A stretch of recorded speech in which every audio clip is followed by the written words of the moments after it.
주님의 이름으로 문안 인사드립니다. 신년 특세에 은혜 가운데 잘 참여하고 계신가요? 특세와 더불어 다가올 부흥성회를 통해서 하나님의 은혜 많이 누리는 1월 한 달이 되시기를 소망합니다. 오늘 우리가 함께 살펴볼 본문은 여호수아 6장 15절에서 21절 말씀입니다. 그토록 견고하게만 보이고 난공불락으로만 여겨졌던 여리고성이 드디어 정복되는 순간입니다. 우리의 삶에도 참 여러 가지로 여리고성처럼 쉽게 정복되지 않고 오랜 시간 장애로 남아있는 상황들이 많이 있죠.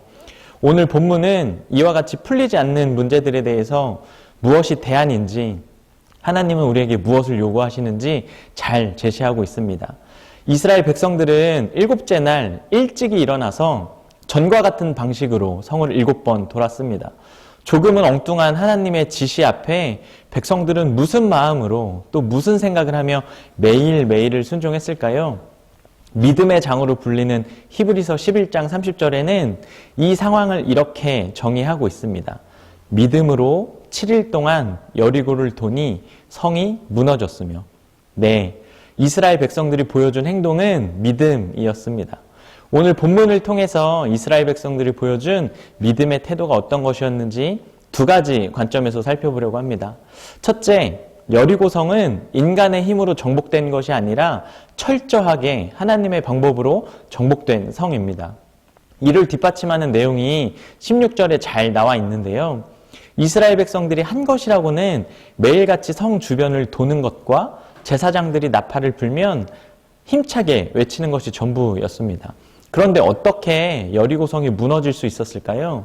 네, 이어서 나오는 이 성을 주셨느니라, 이 말씀에 비결이 있습니다. 즉, 하나님이 허락해 주셨다는 이야기입니다. 우리 삶에 있는 여러 가지 문제들 중에 아무리 애를 써도 풀리지 않고 답답하게 남아있는 문제들이 있습니다. 그때 요구되는 믿음이 바로 문제를 하나님께 가져가는 것입니다.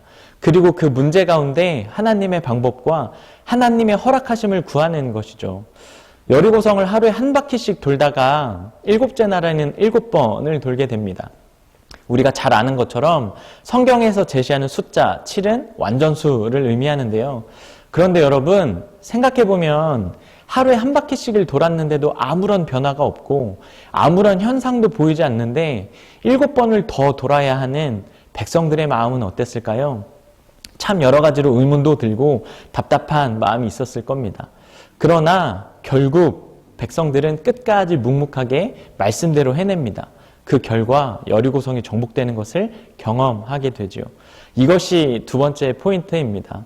우리도 기도는 하는데 도무지 나아지는 건 없고 매일매일이 힘겹고 답답할 때도 있지만 기억하십시오.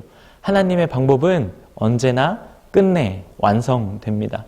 오늘도 믿음의 길을 걷느라 애쓰는 모든 분들에게 삶에 견고한 여리고성이 무너지는 은혜를 경험하게 되시기를 소망합니다.